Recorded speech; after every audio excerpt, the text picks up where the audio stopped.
सबसे पहले शुरुआत कर रहे हैं इस वक्त की बड़ी खबर के साथ जो बिहार के पटना से आ रही है। नीट छात्रा के मामले में बड़ा एक्शन यहां पर अब होने जा रहा है। शंभू गर्ल्स हॉस्टल जो है उस केस में पुलिसकर्मी जो है अब उन पर कार्रवाई होने जा रही है। चित्रगुप्त नगर थाना से एसएचओ रोशनी पर गाज गिरी है और अपर थाना अध्यक्ष कदम कुआं अवर निरीक्षक जो है हेमंत झा वो भी सस्पेंड कर दिए गए हैं। पटना एसएसपी ऑफिस ने थाना की लापरवाही पर अब एक्शन लिया है। बता दें नीट छात्रा जो है उसके साथ अब जो है कुछ रेप जैसी बात सामने आ रही है। शंभू गर्ल्स हॉस्टल केस में पुलिस कर्मियों को अब नापा है। चित्रगुप्त नगर थाना में एसएचओ रोशनी पर अब गाज गिरने की बात सामने आई है।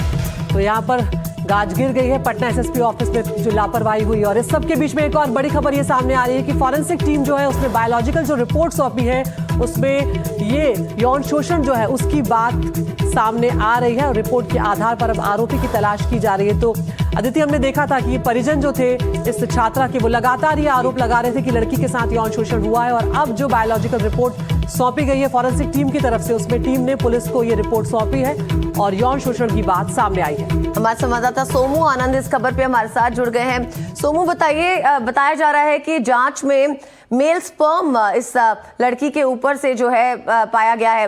पूरी जानकारी क्या है? कि एफएसएल की टीम ने अपनी रिपोर्ट जो है वो सौंपी है और एसआईटी को ये बताया है कि जो पीड़िता हैं उनके अंडरगारमेंट्स पर मेल सीमन मिले हैं। और उसके बाद एक बार फिर से जो परिजन लगातार ये बात कह रहे थे कि जो पीड़िता है उसके साथ यौन शोषण हुआ है और उसके बाद उसने आत्महत्या की या फिर उसकी हत्या हुई है, परिजनों का ये आरोप है। तो जाहिर तौर पर अब परिजनों की थ्योरी को बल मिल रहा है। पुलिस के जो सूत्र हैं उन्होंने सबसे शुरुआत में ये कहा था कि किसी भी तरह की यौन हिंसा पीड़िता के साथ नहीं हुई है और उसके बाद से भी पुलिस सूत्र लगातार इस बात को दोहरा रहे थे। तो जाहिर तौर पे पुलिस की थ्योरी यहां पर फेल हुई है और इसीलिए अब ये एक्शन भी देखने को मिला है। और रोशनी जो कि चित्रगुप्त थाने की एसएचओ हैं उन पर काम में लापरवाही के गंभीर आरोप थे। परिजनों ने यह तक कहा था कि पोस्टमार्टम रिपोर्ट देते वक्त भी उनको धमकाया गया था। रोशनी जो थानाध्यक्ष हैं चित्रगुप्त नगर की थानाध्यक्ष टीम उनकी तरफ से इतना ही नहीं बल्कि जब डीवीआर कलेक्ट की गई थी हॉस्टल से तब उन्होंने अपने एक प्राइवेट ड्राइवर को अंदर भेजा था। तो जाहिर तौर पे ये सभी मामले पुलिस के सामने थे और दो रिपोर्ट्स ऐसी आई हैं जो पुलिस की शुरुआती थ्योरी को नकारती हैं। पहली पोस्टमार्टम रिपोर्ट और अब दूसरी एफएसएल रिपोर्ट। तो जाहिर तौर पे अब पुलिस की जांच जो है वो दूसरी दिशा में भी घूमेगी।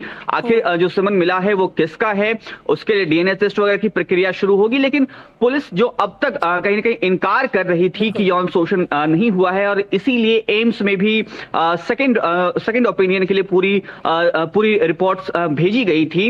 वहां भी ये बताया गया कि एम्स के डायरेक्टर ने यह कहा कि हमें सारी चीजें मुहैया नहीं कराई गई हैं। तो जाहिर तौर पे अब तक पुलिस की कार्यशैली पर इस पूरे मामले में कई बता रहे हैं कि पुलिस पर सवाल पहले भी खड़े हो रहे थे और अब जाकर पुलिस पर जब यहाँ पर गाज गिरी है तो अब हर पहलू से पुलिस इस मामले की जांच करे।